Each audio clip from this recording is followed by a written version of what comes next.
Hai pecinta sepak bola tanah air. Kali ini Timnas PES akan menyajikan berita pilihan untuk kalian. Di antaranya, hasil pertandingan Indonesia U17 versus Kashima Antlers. Langkasnya PSSI bocor ke publik. Sintayong beri pengakuan mengejutkan jelang Piala AFF U23.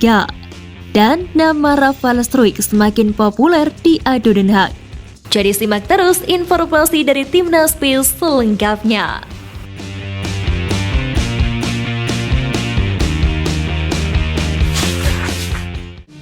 Timnas Indonesia baru saja menjalani laga uji coba keduanya jelang Piala Dunia U17. Di laga keduanya ini Bima Sakti melakukan rotasi dalam starting 11. Skuad Garuda Asia melawan klub asal Jepang yakni Kashima Antlers U18.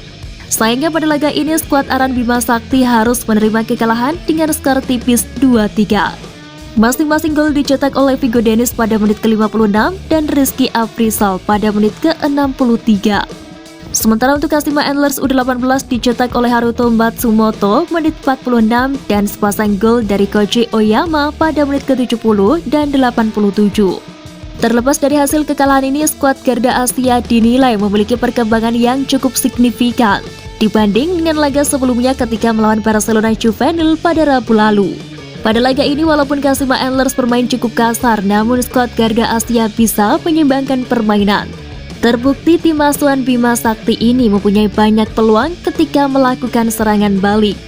Namun tentu ada hal yang harus diperbaiki dalam permainan Timnas U17 ini. Skuad Garuda Asia dinilai kekurangan gelandang kreatif, sebab setiap pemain mendapatkan bola, tak ada yang berada di tengah untuk membangun sebuah penyerangan. Striker Timnas juga masih kebingungan ketika melakukan penyerangan, sebab tidak ada satupun pemain yang ikut menyerang. Selain itu, pemain belakang Timnas juga harus diperbaiki, sebab 3 gol yang dicetak oleh klub asal Jepang itu dimulai dari eksekusi tendangan sudut. Jika memang ingin menghadapi Piala Dunia U17, skuad Garuda Asia harus segera diperbaiki. Sebab sebagaimana diketahui, peserta Piala Dunia U17 diisi oleh pemain-pemain yang lebih tinggi dari skuad Garuda Asia. Dan tentu staf kepelatihan Timnas U17 harus segera mengevaluasi kekurangannya. Sebab Piala Dunia U17 sudah semakin dekat. Usai menghadapi Kashima Antlers, skuad Garuda United akan menantang tim jempolan lain seperti Korea Selatan U17 dan Jerman U17 sebelum berangkat ke pemusatan latihan di Jerman pada bulan September mendatang. Kabar mengejutkan datang dari Federasi Futsal Indonesia. Ya, teka-teki siapa pelatih pengganti Muhammad Hasyem Sadeh sebagai pelatih Timnas Futsal Indonesia terjawab sudah. Dilansir dari unggahan akun Instagram resmi Federasi Futsal Indonesia, mereka resmi mengumumkan Marco Sorato sebagai pelatih anyar Timnas Futsal Indonesia. Namun belum diketahui berapa lama kontrak sang pelatih. Sebagai tambahan informasi, Marco Sorato bukan sembarang pelatih. Pria asal Brasil itu pernah membawa Timnas Brasil juara Piala Dunia 2 kali, tepatnya pada tahun 2008 dan 2012. Selain itu, Marco Sorato pernah dinobatkan sebagai pelatih futsal terbaik dunia pada tahun 2011. Dengan sederet prestasi itu, Sorato diharapkan dapat terus meningkatkan prestasi Timnas Futsal Indonesia yang telah dibangun dengan baik sebelumnya. Ada cerita menarik menghampiri kiper berstatus Timnas Indonesia, Reza Arya. Pemain milik PSM Makassar ini memiliki cerita unik di balik keberhasilannya menyelamatkan timnya dari kekalahan atas Bayangkara FC pada lanjutan BRI Liga 1 pekan kelima. Di laga tersebut, Bayangkara mendapatkan kesempatan memimpin di menit ke-88 melalui tendangan penalti. Namun sang Algujo Matias Mier tak mampu mencetak gol usai tendangannya ditepis oleh pemain berusia 23 tahun ini. Usut punya usut, pemain yang dipanggil Sintayong ke timnas itu sebelum melakukan save krusialnya, ia mengaku dibisiki oleh salah satu ballboy di belakangnya.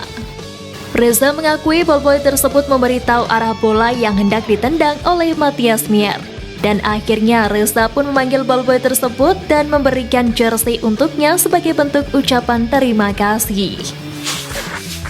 BRI Liga 1 musim 2023-2024 sudah memasuki pekan ke-6. Salah satu laga yang paling disorot adalah laga PS Sleman versus Persija yang baru digelar pada Jumat malam kemarin. Digelar di Stadion Maguwarjo Sleman, tim berjuluk Super Elang Jawa itu harus menerima kekalahan 1-3 atas tamunya Macan Kemayoran. Mendapati timnya kalah, supporter mereka merasa murka dan beberapa supporter pun meluapkan kekecewaannya dengan merangsek ke lapangan tak lama seusai wasit meniup peluit tanda pertandingan selesai. Tak hanya menghampiri pemain dan staf kepelatihan PSS Sleman, supporter tim berjuluk Super Elja itu juga menghampiri wasit yang dinilai berat sebelah di pertandingan itu. Tentu dengan kejadian tersebut membuat Liga Indonesia tercoreng lagi. Kabar mengejutkan datang dari salah satu pemain muda milik Indonesia. Teuku Reza dikabarkan saat ini resmi bergabung dengan salah satu klub di Spanyol, Rayo Vallecano. Hal tersebut dikonfirmasi oleh sang ayah, Arlan Lukman. Dirinya mengungkapkan sebenarnya sang anak mempersiapkan diri untuk kuliah di salah satu universitas di Amerika yang fokus di bidang olahraga. Namun ternyata Reza diminati oleh agen bernama Andre Gustin. Dirinya menawarkan sang pemain untuk bermain di Rayo Vallecano U21 yang berlaga di kasta ketiga Liga Spanyol. Lelaki yang gemar olahraga triathlon itu menambahkan opsi yang ditawarkan Andre Gustin terkait karir sepak bola di Spanyol dan mendapat jalan meneruskan pendidikan menjadi poin utama Reza mengambil langkah berkarir di Spanyol. Gelandang muda milik timnas Indonesia Ivar Jenner baru saja menaikkan kontrak baru bersama FC Utrecht. Tak tanggung-tanggung, sang pemain menandatangani kontrak hingga tahun 2026. Pelatih Utrecht U21 mengungkapkan pertimbangan mereka mempertahankan Jenner berkaca dari performa sang pemain di Eredivisie 2022-2023. Pada musim lalu, Jenner tampil di 18 pertandingan. Menurut Gilison, Jenner memperlihatkan performa bagus. Keyakinan Utrecht makin bertambah setelah gelandang berusia 19 tahun tersebut menunjukkan kualitasnya ketika bergabung dengan tim utama selama pramusim. Pelatih Michael Silberbauer memang kerap memberikan kepercayaan kepada Jenner untuk tampil di pertandingan pramusim bersama 3 pemain Jong Utrecht lain. Secara keseluruhan, Jenner sudah dimainkan di 7 laga. Penyerang muda timnas Indonesia Rafael Struijk membuat pernyataan mengejutkan di sela-sela laga uji coba bersama timnya ADO Den Haag. Pemain berusia 20 tahun itu mengaku jika dirinya memilih tidak dikenali banyak orang sehingga bisa fokus mengembangkan kemampuannya agar menjadi lebih baik di masa mendatang. Ketika pertama kali dipanggil untuk magang bersama timnas U20 di Spanyol, sebagian besar publik sepak bola tanah air masih belum mengenali sosoknya. Bahkan ketika dirinya menjalani naturalisasi, banyak masyarakat Indonesia tak mengenali. Semua berubah ketika Rafael menjalani debutnya bersama timnas Indonesia di FIFA Matchday lalu. Dirinya pun mulai menyita perhatian penggemar sepak bola tanah air.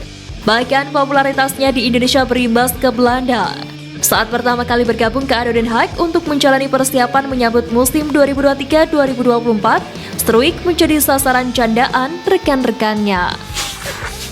Timnas Indonesia bakal menghadapi 2 ajang bergengsi yakni kualifikasi Piala Dunia 2026 dan Piala Asia 2023. Tentu staf kepelatihan Timnas Indonesia bakal mempersiapkan skuad Garuda dengan matang.